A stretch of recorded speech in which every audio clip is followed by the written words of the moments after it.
Good morning, everyone. I want to say a few words about yesterday there was an incident in Dublin involving some migrant and people got injured. Um, and I don't want to really talk about the incident itself, but kind of the situation around it, because a lot of um, public servants, they pretend to have this charitable attitude to welcome migrants and to invite migrants and um, um, but it's not really. Um, they have not asked the citizens of the nations if they want to migrants to be invited. First of all, so it's not really a public service. It's more a global agenda. But there are a lot of people in big conferences, flying billionaires and high-level officials flying and claiming that the world needs more migration, and it's fine if they make this statement, if they take personal responsibility for things, but they never do, and they always expect taxpayers to pick up the bill for everything. And at the end of the day, they create a lot of discomfort for taxpayers and even for migrants, because um, if they were providing really good conditions for the migrants, if everything was prepared, there was proper accommodation, jobs were kind of made sure that they're secured. For example, if there is 500,000 jobs in a country, you could invite a few 100,000 migrants, to fill up the jobs, because they need income. They need something to live on. They can't just, kind of hang around for the rest of their lives in another country. Well, they can, but it's not a very meaningful life. It's not a very productive life. So this causes a lot of tension for the migrants and for local residents. And this is where public servants really fail. And the UN and the European Union fails.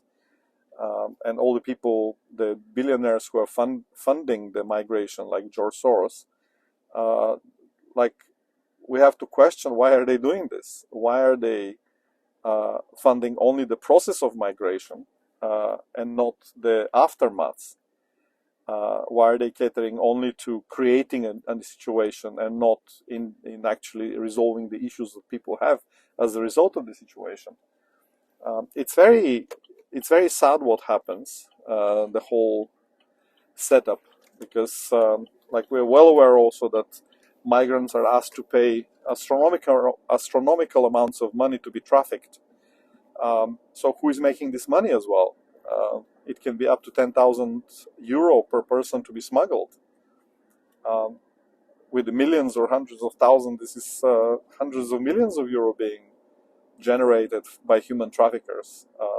So where are all this money going?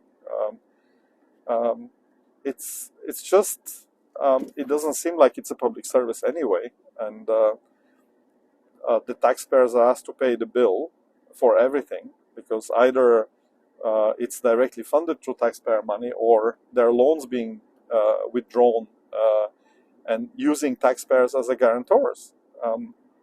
And they're never being asked if they agree to this. It's always being put down on them by some kind of, international policy or union policy. It's overriding completely the opinion and the interest of taxpayers who are actually paying for this service. And what is really confusing for me is that public servants in the country, where they're paid to provide public service to the citizens of the nation, they cater to the interests of global organizations instead, and enforcing global organizations' demands on the taxpayers that pay money to them to work for them. So, and this kind of, to me, it falls in the category of treason in some way, because if you're not serving the nation that you're hired to serve, you're serving a different nation. How do we call this? What do we call this? What shall we call it? Um, it's definitely not patriotic. It's definitely not public service to the people that live in the country. and it doesn't help the migrants. So what do we call it? Yeah, you can write your comments in the under the video. Thank you.